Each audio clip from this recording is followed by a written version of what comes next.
Greetings, fellow conquerors and commanders of the 20th century. This is Darkfire Slide, and welcome to Wargame Red Dragon, the best strategy game you might not have heard of.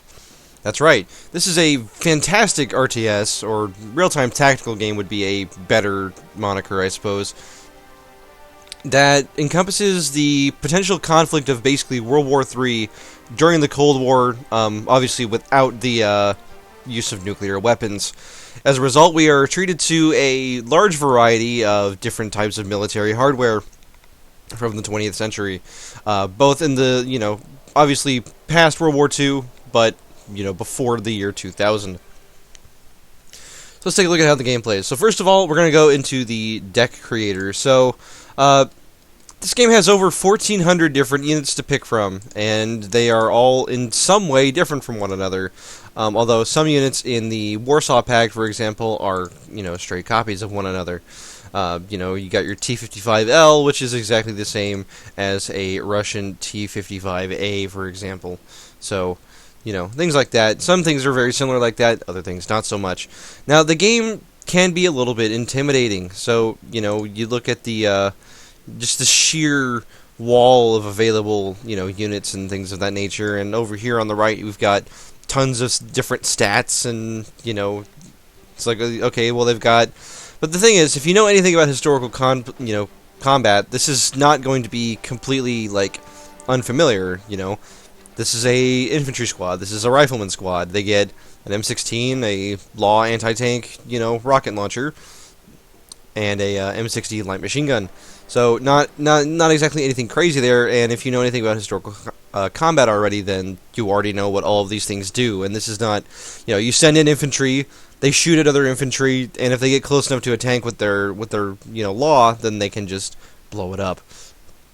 So, not a particularly, difficult concept to understand. The intricacies in the game are a little bit overwhelming, I suppose, but for example, we have, all kinds of different available, howitzers, for example. So, starting with America, we have the basic M109 howitzer, we have the M109A2, and then we have the M109A6, the Paladin, as it was called, or is called still, because this thing is still in use.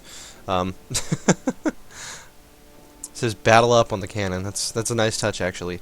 And you may be wondering, well, they're all howitzers, but the... each of these units has a difference. This unit is much cheaper, but it is also much worse than the Paladin. So the M109, for example, here costs 50 points. The M109A6 Paladin costs 120. So you could buy essentially 2.5 of the M109, like the normal one, the base one, for the same price that you buy one Paladin. But the Paladin does have one interesting thing about it, and that's that it can actually shoot back if it gets rushed down by tanks, because it, here has a main gun statistic. So that's another thing to consider is, does the quality of this unit pay for itself, and am I going to get, worth out of it, more or less? And of course, one of my favorite things about the game is all of the lovingly modeled tank chassis in the game. We have the M8 Thunderbolt here. We have, here's a Super M60. Here's, the most iconic tank, probably, for America in recent times, the M1 Abrams, including the M1 Abrams, the M11P Abrams, the M1A1 Abrams, the M1A1HA Abrams, and lastly the M1A2 Abrams, all of which have different stats slightly from the previous one and costing a different price. Now, one of the cool things to me about this game is that it is very easy to do kind of like a role play, and what we're going to role play here is a conflict between East and West Germany. Now, one of the cool things about Red Dragon in general is that there are Asian factions in the game as well. So this game is supposed to be set in Vietnam, but previously the Wargame series was set in Europe itself. It was it was NATO versus the Warsaw Pact, essentially. But now it includes a bunch of the Asian nations as well, which is very cool. And you can simulate crazy fights that would probably have never happened, like the Canadian Army facing off against the Chinese and somehow managing to win. Not to diss the Canadian Army, it's just kind of a funny thought when you think about Canadian in popular culture. Now, all that being said, what kind of differences are there between East Germany and West Germany? Well, West Germany was allowed to continue to develop their own stuff, which is why we get things like the Panzerfaust 44 here, as well as the Heckler & Koch G3 and the LMG3. The LMG3, of course, being an extension of the MG42 itself, whereas the East Germans, or the Deutsche Demokratische Republik, I think. I got a little French there at the end, but they instead are forced to use Soviet technology, and so their development kind of stifled a little bit in some areas. So, for example, for the East German, or for the West Germans rather, we have the lovely Leopard 2 tank series, whereas the East Germans have a selection of some T-72s, later ones, but in particular, to kind of simulate like the whole breakout of World War III, what we're going to do is we're going to take a quick look at some of the differences between, and this is something you can actually do in the game, is between modern units and kind of this interwar 1981 to 1985 period where there was apparently a bunch of breakthroughs in technology, and then you can play purely pre-1980, which is fantastic. I think that you have all these different options for themes and things of that nature. So if we look at the pre-1980, we can see that the only tanks that the East Germans have are you see it, the T-34-85 still in service. You have the T-55A, and then the first produced T-72. Versus what the West Germans get, which includes the Kampfpanzer 70 Keiler. I believe it's Kampfpanzer, literally just battle tank, which can say 120mm gun and a 20mm auto cannon.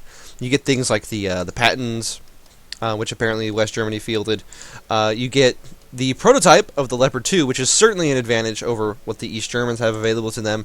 And then you get two variants of the Leopards, the 1A2 and the 1A4, and these are very lovely tanks, in my opinion. Just to look at, if nothing else. Their armor is a little wanting, but very good gun, very accurate, pretty good tanks overall. So what do the East Germans get to compensate? Well, they get much more numerous forces, as they were drafting troops more so than their democratic counterpart, actual democratic, not socialist democratic. And the East Germans also have a superior recon force of troops such as the Spezialaufklärers, which are, capable of doing quite a lot of operations, and they're still available even though we're in pre-1975. They also get these neat units called the Kampfschwimmers, which, in addition to having very good, optics and training and things of that nature, they also get a Dragunov sniper rifle. And these units are obviously very stealthy and very hard to see. And in addition to that, you also get some normal Grenzers, which are quite good at being, passive stationary scouts to spot incoming enemies on flanks and things of that nature. You also get a lot of units with just very good optics overall, and yeah, so East Germany kind of has a strength here in the recon department, and he certainly has about an equal air force, if not better air force, arguably, than the West German counterpart, because West Germany, I suppose, didn't develop all that many aircraft. Although we do have interesting planes like the Tornado IDS, the F-4F Peace Rhine, the normal F-4F, and the mighty Alpha Jet itself, which is probably the most adorable aircraft I've ever seen. But moving on, we're going to simulate a battle between these two armies, and we're going to see who would come out on top. I will be commanding the West German forces, and the AI will be commanding the East German forces. So that being said, let's go ahead and pop over to the skirmish.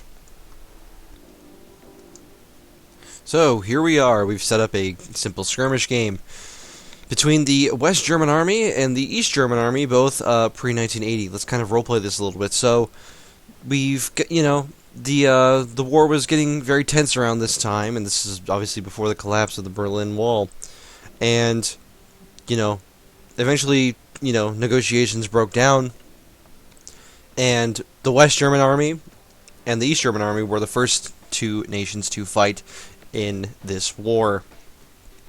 And so, we're going to simulate a battle. Unfortunately for us, we don't really have, in this most of the maps here are set in a jungle setting, because this is supposed to be in Korea and in general Asia, basically.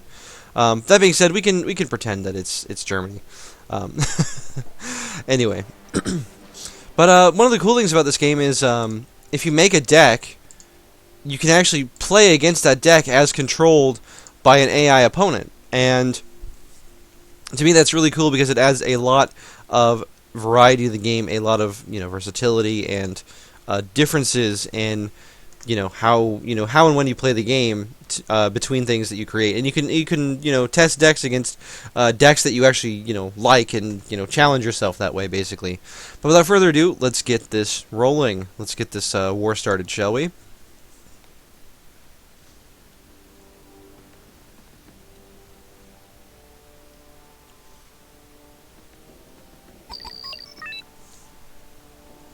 Alright, so here we are on the map, and we'll be setting up our troops here. So, part one of the match is that we have kind of a deployment phase here where we can set up units and our forward operating base, or FOB, FOB, as we please without being interrupted. Now we do have a we have some command units, and these are important because you need to take sectors to get income to call in more stuff. It is a real-time tactical game with a resource mechanic, but very simple, so as to focus more on the actual combat of the game, as it were. All right, so we got some Panzergrenadiere here, and we're going to call in several groups of these because we've got some cities up here. Here over in Echo, and it's very cool that they named these sectors after actual designations, because it makes it a lot easier when you're playing with other teammates to tell people where things are, and it just feels cool to have kind of like that military tacticalness, if you will. Alright, so we're going to think about what kind of units to deploy. We'll want some ATGM or anti-tank ground missiles, and to ward off any potential tank threats that we come across.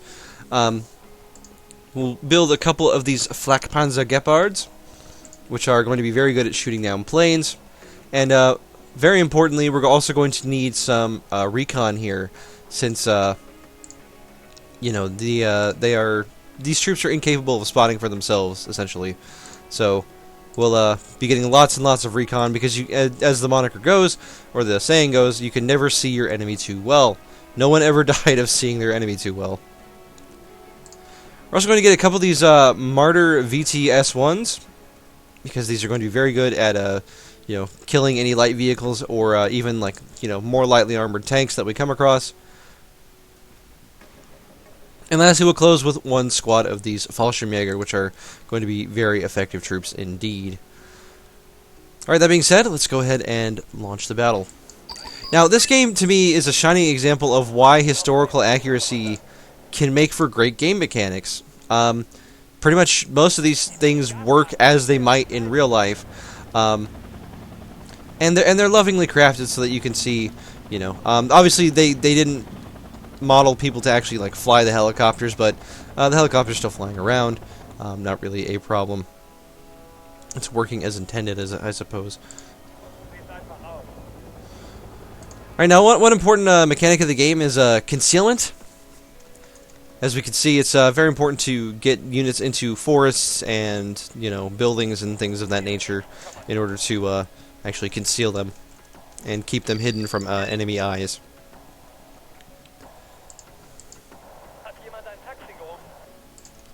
Now, everyone in this game speaks their own native tongue, which is pretty cool. At times, I do wish I knew what they were saying, because it might be relevant information, but overall, though, it's usually not a big deal.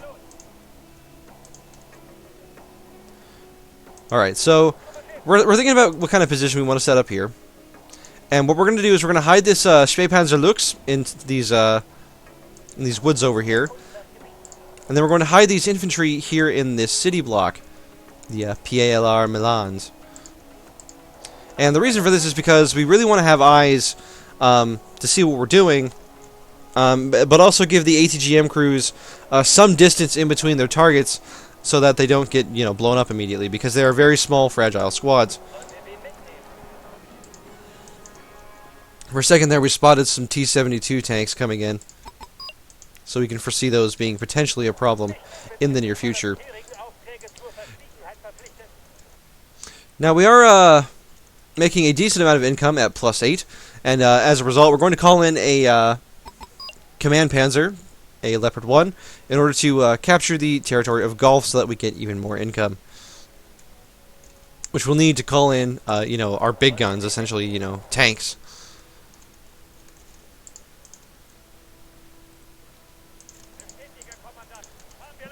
Let's see. Now this is another recon squad. We'll have to be careful, because if these troops get overrun too quickly, then this entire flank is going to be exposed, and we'll have tanks running down and just blowing everything up as they go. So we're going to hide this Martyr VTS-1 here in this dense hedged farmland.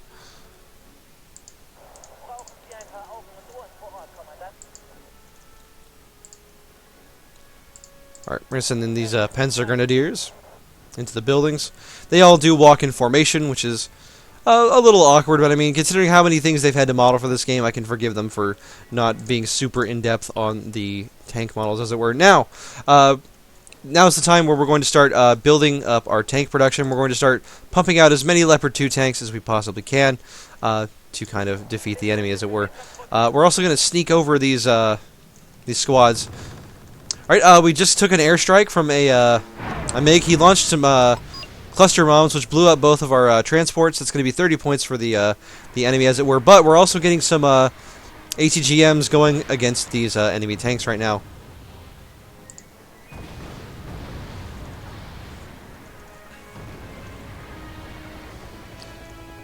Getting a couple of hits there, but we're going to lose one of our Milans there. Very unfortunate.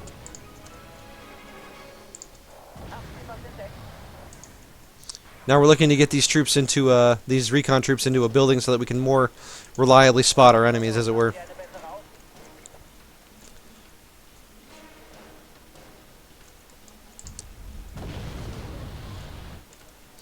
Alright, our Command Panzer Leopard 1 is well on his way. And as you can see, the maps are very large, and this is important because it means that things like movement speed are very important in determining, like, the pace and flow of a battle.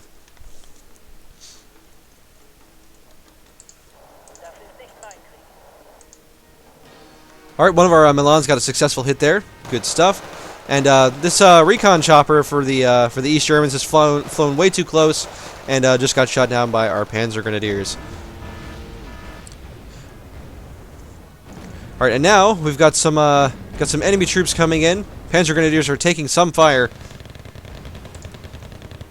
And now we're going to call in some of these Kampfpanzer 70s, which are just, based on the MBT 70 tank design. Alright, these Panzer Grenadiers are getting chewed up. They're completely gone, but these troops over here are going to attempt to hold the line against these incoming T-72s. We'll see how well they do. We're going to try to move these Milan troops over to a different building. Oh, this is actually a truck. I meant to move the actual Milan squad, as it were. Troops are kind of getting overrun a little bit, but as you can see, we are blowing up a lot of these troops. Firing onto the very vulnerable side and rear armor of these tanks here. Our infantry hopping out of the building for a second to accomplish that task. And thankfully, blessedly, we've got our Leopard 2s here now, which are going to be able to hopefully engage these T-72s.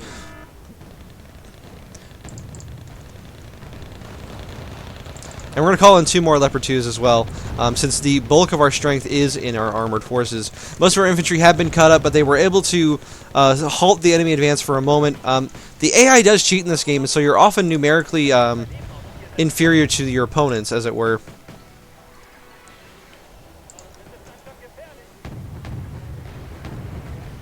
Alright, we're still knocking out, Panzer 2s. Or, sorry, not Panzer T-72s. If they were Panzer 2s, this would be a much less difficult fight.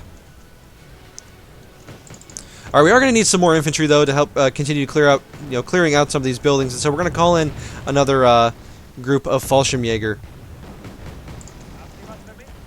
Now, one thing I neglected to mention is that some decks in this game actually have like themes. So, like, they'll have a like you can build a mechanized deck, which is going to give you lots of like infantry transports and elite infantry, and some decks are armored decks and they just focus on tanks, and some decks are, like motorized and they focus on like reconnaissance units. And so you can very much specialize with this game, which is really, really cool if you so desire to.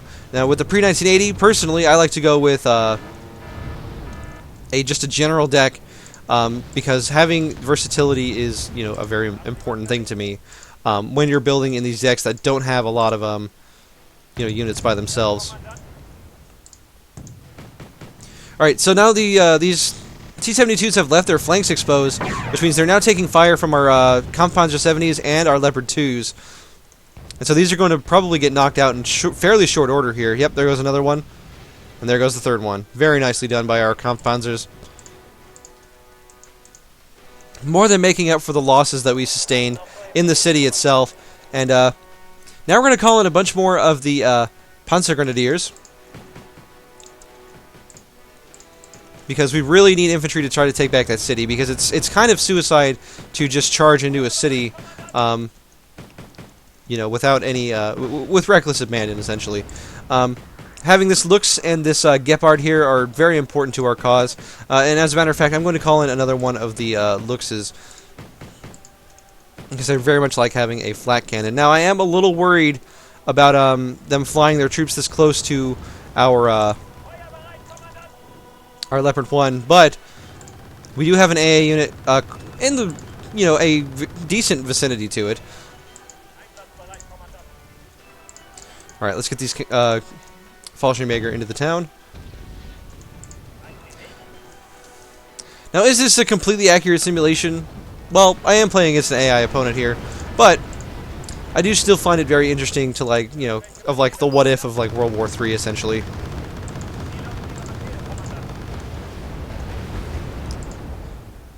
Alright, we're going to call a supply vehicle in, because our Leopard 2s did just take some damage.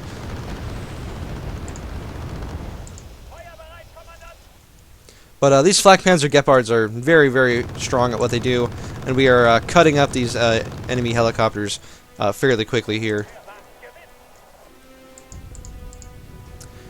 The AI in this game is effective sometimes, although it is not exactly the brightest. I mean, it is AI, and a lot of the value of this game, if you like multiplayer a lot and you like very tactical and like strategic multiplayer, then this game is definitely going to be for you, I think. All right, we're kind of just hopping house to house with these Fallschirmjäger, using them to kind of clear the way for our tanks, as it were.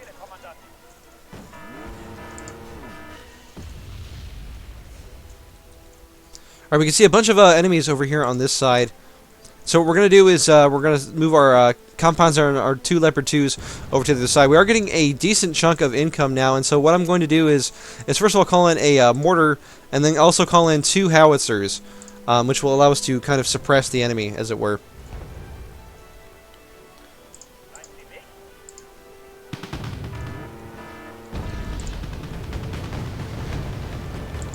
And things just got very hot very quickly. Some of these things have tank cannons, and so our recon isn't actually good enough to see, but if we zoom in close enough, we can see that this is a Russian-designed BMP infantry fighting vehicle. Alright, we did manage to capture a capture vehicle here. Very useful. We can use these to repair our tanks, even though that would likely be filled with Russian supplies. So let's get that out of the way. And also, we need to move up one of these Luxes so that we can actually see what we're shooting at.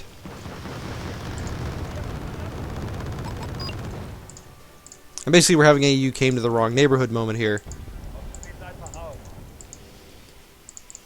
Alright, so our Panzers are still pretty good on ammunition, so what we're going to focus on now with the supply vehicle is we're going to tell them to only only give units spare parts. In other words, only repair units rather than focusing on doing anything else. And our infantry, our Panzergrenadiers, have arrived, so we're actually going to send these units up to the front to try to take the city back. Then we've got some more Panzergrenadiers over here, of course. And now we're making a ton of income. We're going to call in a bunch of Leopard 2s and some more Keilers, as it were.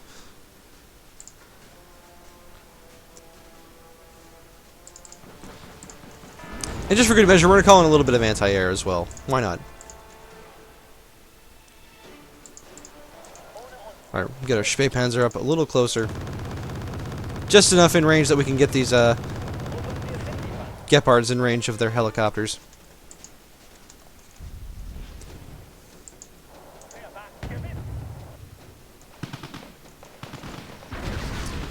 Looks like our Fallschirmjäger are facing off against East German Fallschirmjäger. A very interesting fight. Our Martyr took a shell from a T-72, but it was still intact. Amazingly, the Martyr held up despite getting shot by a T-72. As you can see, this Martyr now, it's Pufa, very interesting German name, with only 1 hit point left. As you can hear, our troops are kind of panicking a little bit about their situation. They are taking some heavy artillery fire at the moment, but the compounders are still good to go. All units in this game have a morale system, so if you're familiar with Total War, it's kind of similar to that. Now, interestingly, we do have our own howitzers now, and we're going to use these to suppress this area over here, simply because there are a lot of units. In fact, our Fallschirmjäger are getting torn to shreds by being out in the open. I'm going to leave these compounders on the flanks here in hopes that they're going to be able to take out some of these T-72s as they advance.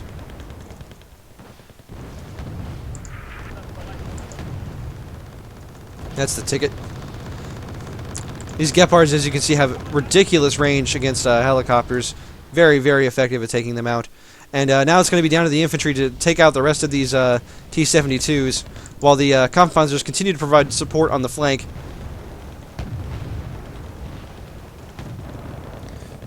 But we've reached our point limit,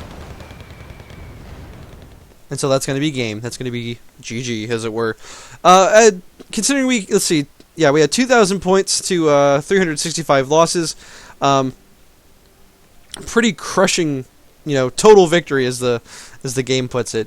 But all the same, I hope this kind of demonstrates how this game is. Now, sometimes matches take this short of time, 13 minutes. Sometimes they take upwards of 30 minutes to an hour, depending on how big the game is, how many points you want to play to, and even what mode you're playing in. Because what you saw just now is just standard mode. That is the destruction mode, which is definitely very much, every unit is worth points. You kill units to get points. When you get to a certain amount of points, you win. But there's also a mode where every sector that you capture, in addition to giving you income, also gives you victory points. And so, it comes down, in that case, to who has more territory, which is a very interesting game mode indeed. And nicely at the end, you can see at the end, which units killed what, how many they killed. And it's always really cool to see a unit that just has more than a page of kills to his name. Just very, very cool, I think. But anyway, this has been Wargame Red Dragon. I hope you like it. Maybe in the upcoming Steam sale in a couple of days, you give it, if you've got some spare money and this kind of game interests you, pick it up, give it a shot. It's a very fun game. It seems intimidating, but if you know about historical combat, you know what infantry are, you know what tanks are, what they're supposed to do, then I think that you'll really enjoy this game. And I really like the developers for this game as well. And lately, I don't have them, but the Israeli army was released as a DLC, as well as the Finnish, Yugoslavian, and Dutch armies. So if you're interested at all in historical Dutch, Finnish, Yugoslavian, or Israeli combat, then this game might also be for you.